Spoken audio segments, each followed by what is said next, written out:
महाराष्ट्र राज्य के गृह निर्माण, पर्यावरण और सामाजिक न्याय मंत्री श्री सचिन अहिर जी को आम लोगों का हरदम ये कहना होता है कि उनकी समस्या और समाधान की जड़ उनका अपना कहलाने वाला मंत्री ही होता है।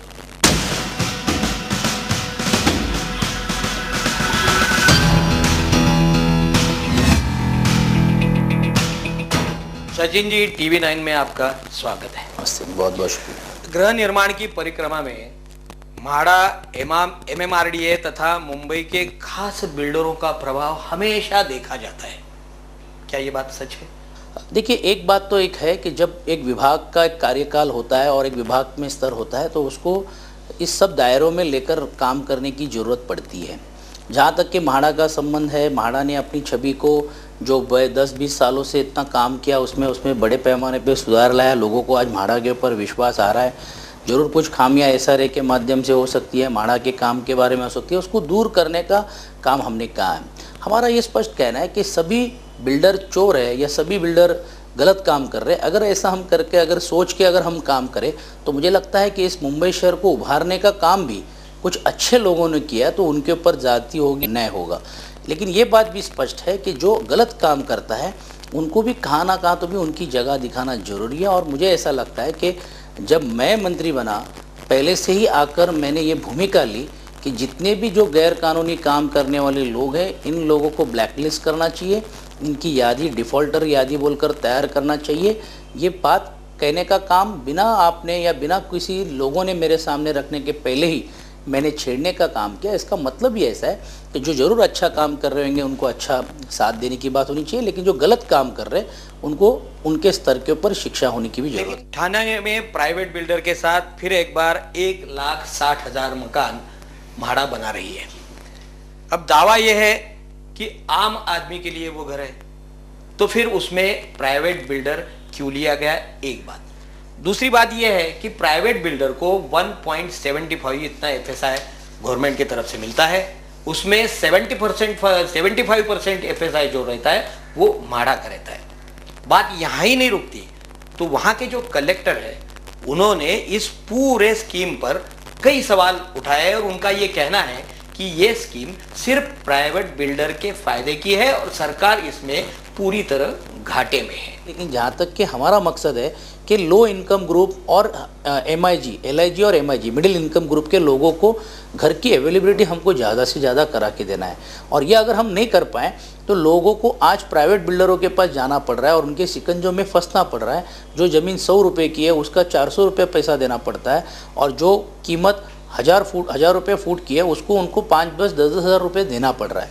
तो इसको अगर राहत लाना है तो LIG MIG के स्टॉक्स ज़्यादा क्रिएट करना पड़ेंगे और अगर ये ज़्यादा स्टॉक क्रिएट करना है तो ऐसे प्राइवेटों को भी आकर्षित कर करे। अच्छा, प्राइवेट तो पैसे कमाने के लिए आए, उनको कुछ पड़ी नहीं है कि LIG MIG करे। वो जो फ्लैट्स बना रहे आज वो 2-2 हज़ार के ऊपर के स्क्वायर फीट के एरिया के, तो सामान्य आदमी कहाँ जाएगा जिसको 200 फीट की घर चाहिए, 500 की चाहिए? तो ऐसे लोगों के लिए ही हमने ये योजना लाई है। और मुझे ऐसा लगता है कि जो आपका जो कहना है और जो कलेक्टर साहब का भी जो कहना है उसके बारे में भी जरूर जांच करी जाएगी और अगर उस पर कुछ तथ्य रहा और अगर नीचे के स्तर पे अगर ऐसा कोई कर रहा होगा तो हम इसकी जरूर जानकारी लेके हम दखल लेंगे। अब बात करते हैं MCHI की, यानी Maharashtra chamber of housing industry के पास आप 5 लाख मकान 5 सालों में बनाने की एक घोषणा कर चुके हैं, जिसकी 90 दिन में कार्यवाही होना जरूरी था और उसकी मुदत 28 महीने में खत्म हो गई।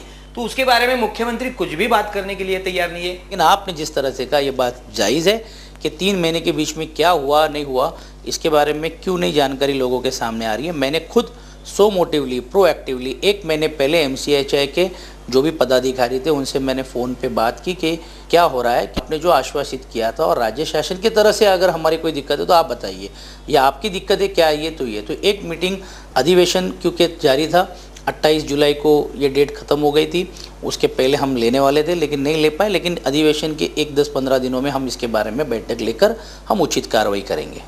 सचिन जी, आपको तो मालूम है कि म्हाडा के बारे में बहुत सारी शिकायतें हैं, आपके पास भी आती है। उन सारे शिकायतों का समाधान करना बहुत ही मुश्किल है, लेकिन ऐसी हालात में श्रीलंका सरकार ने म्हाडा को वहां 10,000 घर बनाने का ठेका दिया है। भले ये सारा अभिमानास्पद है, लेकिन आपको लगता है कि म्हाडा उतनी सक्षम है?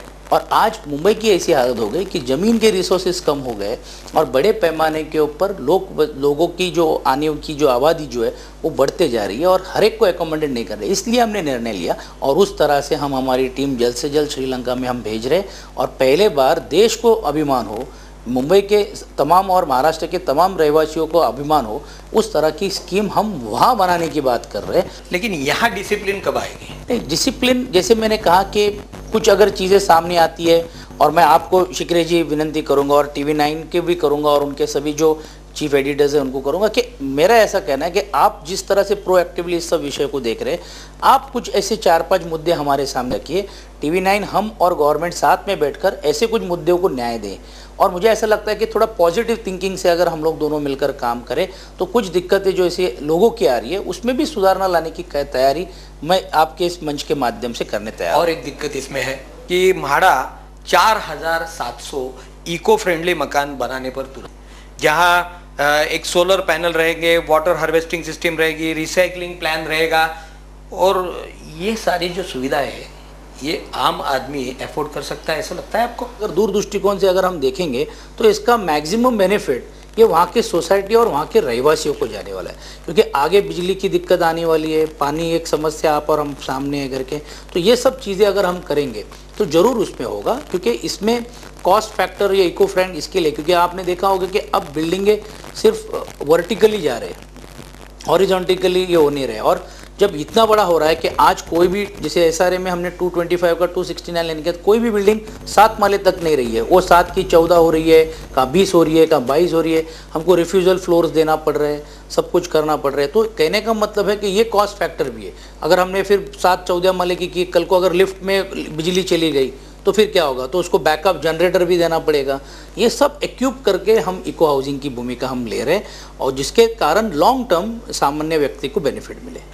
मुंबई का गिरनी कामगार वो तो आपसे जुड़ा हुआ है, तो उनको घर कब मिलेंगे? हमने सिर्फ बोलने का काम नहीं किया, घोषणा देने का काम नहीं किया, ना ही घोषणा लेके उनके वोट लेने का काम किया, हमने कृति में करके दिखाने का काम किया है। और दिवाली के बाद में या दिवाली के पहले हमारे 10,000 मकान बनने तैयार है, जिसमें से 6,000-7,000 गिरणी कामगारों के लिए और बाकी बचे हुए, जैसे आपने प्रश्न कहा, ट्रांजिट कैंप में रहने वाले जो सामान्य व्यक्ति है, जो भी कामगार वर्गों से, उन लोगों को देने का काम हमने किया है। वर्सोवा के 232 मकान, ये तो किस्सा बहुत जाहिर हो गया है और बहुत उस पर चर्चा हो गई है, जहाँ जिसकी कीमत 42 लाख रुपए थी और वो सारे जो मकान हैं जो आम आदमी के लिए बनाए थे वो सारे आपके राजनीति करने वाले लोगों ने हड़प कर दिए। अब ऐसे जब हादसे होते हैं तो आम आदमी देखे तो किस तरफ देखे और आप इस पर न्याय क्या करोगे? देखिए, मुझे ऐसा लगता है कि जो लोक प्रतिनिधि जो चुनकर आए करके, वो भी एक इंसान है, वो भी एक सोसाइटी के एक है। अगर मैं एक बात पूछना चाहता हूँ कि अगर हम प्रेस मीडिया को देते हैं तो क्यों बात नहीं होती है? अगर हम कोई सोसाइटी को देते हैं क्यों बात नहीं होती है? अगर हम कोई कलाकार को देते तो क्यों बात नहीं होती? तो मुझे लगता है कि राजनीतिक लोग भी अलग नहीं है। जो नियम में हमने अन्य को दिया, जिसमें जजेस है, पुलिस के कुछ लोगों को हम देने की सोच रहे, पत्रकार है, कलाकार है, वही कायदे के तहत इनकी जो सोसाइटी और जो बहुत दिनों से लोगों की मांग थी, 20 साल में अब तक के ऐसी सोसाइटी को विधायकों को दिया नहीं गया था, इसलिए देने का काम किया। तो ये बात गैर रहेगी कि उनको हमने क्यों दिया और क्यों नहीं दिया। लेकिन ये जरूर है कि वर्सोवा में जब उनको देने की स्थिति जब ये हुई थी, क्योंकि 20-20 साल तक के वो लोग भी जो एक्स MLA हो गए थे या MLA थे, 20-20 साल चुन कर आए, तो भी उनको मुंबई शहर में रहने का घर नहीं था, इसलिए हमने उनको देने का काम किया। इसका मतलब सामान्य व्यक्ति को नहीं दिया ऐसा नहीं है। 3,000 घरें भी हमने सामान्य व्यक्तियों के लिए भी उपलब्ध करने का काम किया है। आगे भी उस तरह से हमारी योजना आ रही है और जल्द से जल्द एक 6 महीनों में भी 5,000 लोगों को घरों की व्यवस्था करने की भी कोशिश म्हाडा के तहत हमारी है। लेकिन उसमें कई विधायक ऐसे थे कि उनके पहले घर थे जो उजागर हुआ है। वो तो हमने निर्णय लिया है और मैंने लिया है, और आपको भी पता होगा कि हमने स्पष्ट कहा कि जिस जो नियम में जो, जैसे अगर मैं कहता हूं कि विधायक भी समाज से अलग नहीं है, एक व्यक्ति है, सामान्य व्यक्ति जैसा उसको हमको ट्रीट करना है, तो उसी तरह से अगर वो नियम तोड़ता है तो जो सामान्य व्यक्ति के ऊपर अगर चौकसी होती है, सामान्य व्यक्तियों के ऊपर जो गुनाह होता है वो विधायक के ऊपर भी होगा। अगर विधायक ने अपने प्रमाण पत्र में गलत लिखा होगा, उसका मुंबई शहर में घर होने के बावजूद भी अगर वो घर लेने के लिए अगर आगे आता है और अगर उसने घर लिया होगा, तो वही कार्रवाई हम उस विधायक के ऊपर भी करने की सक्षम हमने भूमिका राज्य शासन बल की ली है। बिल्कुल, धन्यवाद। बी प्रैक्टिकल, TV9 आपके साथ है। बहुत बहुत शुक्रिया, थैंक यू।